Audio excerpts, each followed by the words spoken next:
Hello and welcome back to the channel. Today I want to share with you my favorite plugins for mixing, production, and mastering. These are plugins that I use every day, and not only are they free, but in many ways they are better than a lot of the paid plugins, and they're better than the stock plugins in your DAW. So let's dive right in.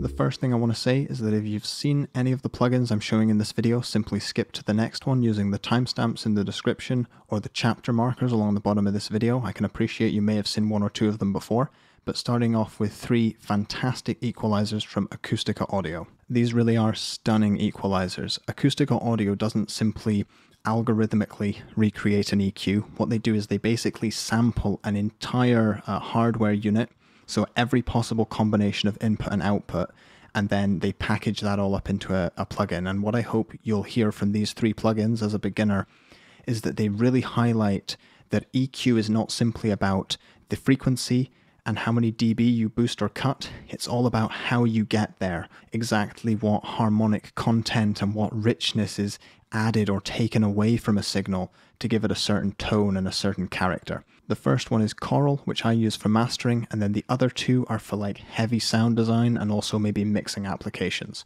So let's just start with this Choral plugin up at the top.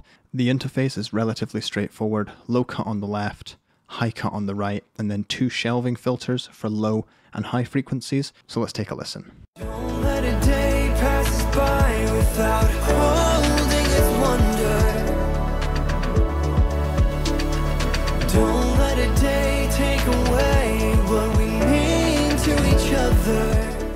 The characteristic I like most about this EQ is that it simply manages to pull up all the high frequency detail or pull up everything in the low end without making things sound phasey, without any sort of weird aliasing going on. It just sounds really, really sweet, and it's one of the only EQs which I would actually describe as having a silky top end, even though that phrase is thrown around all over the place these days. Let's move on to the next one. The next free plugin, again from Acustica Audio, is Titanium 3. This one's great for thickening up your whole track or just a sub or a kick. I definitely wouldn't describe it as stealthy and subtle. It's really, bringing a lot of that thick low end in. So let's take a listen. As I boost the low end, you should hear a dramatic difference.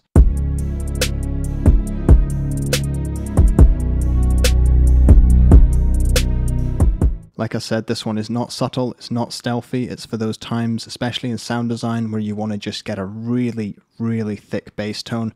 This is going to help you do it. The next free plugin, again from Acustica Audio, is Coffee. This one has a little bit more control than the last one, but again, it's a low boost and a high boost, and also a cut, and there's a few other features, preamp emulation in there. But let's take a listen on this drum bus and you'll get a feel again for how much harmonic content this is imparting that you simply could not get from a standard stock digital EQ. So let's start with a bit of a low boost. So I'm going to select about 120 Hertz. Let's boost the top end, those hi-hats.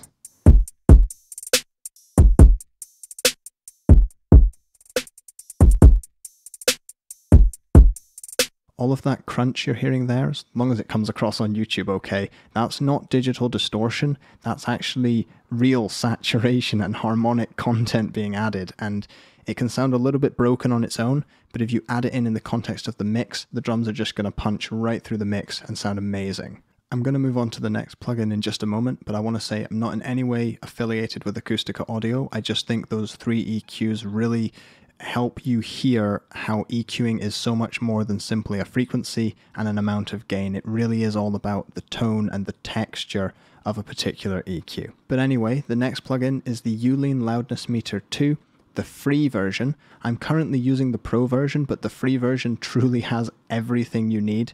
It's a loudness meter, so it's going to make sure that your average, your momentary, your short-term loudness is all in check for whichever streaming service or site you're going to upload your music or your podcast to.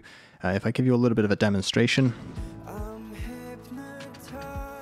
it shows you what's going on with your integrated loudness, short term, the true peaks, and all of these figures are what you need to look at when you're setting your limiter, just the final output stage and you're checking your mix.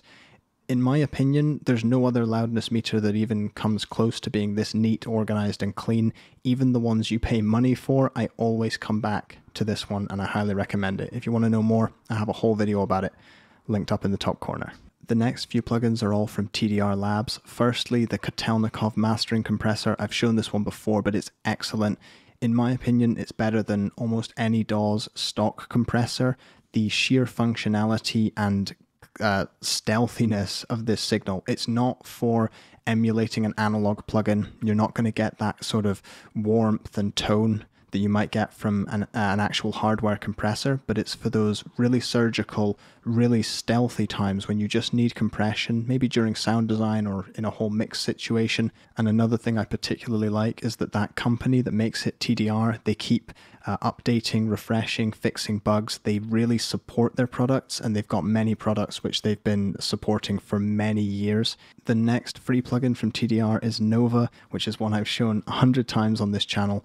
It's excellent. It's pretty much an EQ and a compressor in one, but it's so much more than that. If you want to know more about this dynamic EQ, check out this video. I explain the whole thing and give loads of sound details in depth, but this is a plugin which I legitimately use in almost every mix in some place or another. Final free TDR plugin I want to show you is Slick EQ.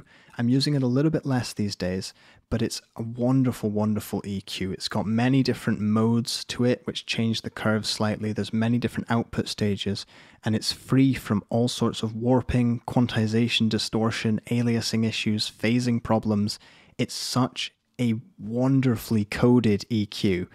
And it's the EQ that taught me how to EQ with my ears instead of just my eyes. There's no visualizer here. You've got high pass, low, mid, and high. You have to listen for the frequencies and actually mix them properly. And this was really the EQ that taught me how to hear for different frequencies. It's an EQ that I've kept coming back to year after year, and although I have many other replacements, both analog and digital, there's something very special about this EQ to me, and it's really got me some good results in the past, so I hope you enjoy it too. And I forgot to mention one of the best features about it. It automatically adjusts the output gain, so if you're boosting a frequency, it doesn't trick you into thinking it's better just because it's boosted. It will take the output down and try to match it for perceived loudness, which of course is pretty important as it's very easy to be fooled by a change in volume. I'm just going to finish off the video with two more plugins which I specifically use for mastering. First is Span. Now you've almost certainly seen this one before. It's a frequency analyzer, so if I press play, it's going to show me a distribution of frequency, energy, and content in my song. Really, really useful. This plugin is so incredible, and I've got a whole tutorial for how I use it and how to use it up in the corner and in the description. But one particular use will tie in with the next plugin, and that is mid-side issues when you're mastering. So the next plugin I'm going to show you is Brainworks BX Solo. It's one of their free plugins, and there's only really one thing I use BX Solo for, although there's a stereo width, left-right solo, you can swap the left and the right, etc. I just use it for soloing the mid or the sides specifically. So that's the mid channel and the side channels. So let's take a listen. Just the mid, then just the sides. Then I'll solo the sides. And you can physically see and hear now if there's any problems with like excessive low end in your side channels. So this is just a nice little plugin to access that. I know that many DAWs have a utility plugin that replaces this, but I don't think FL Studio really has exactly that kind of plugin. But that's it for today, so thank you very much for watching. I hope you enjoy using those free plugins, and I hope to see you in the next video too. Bye for now.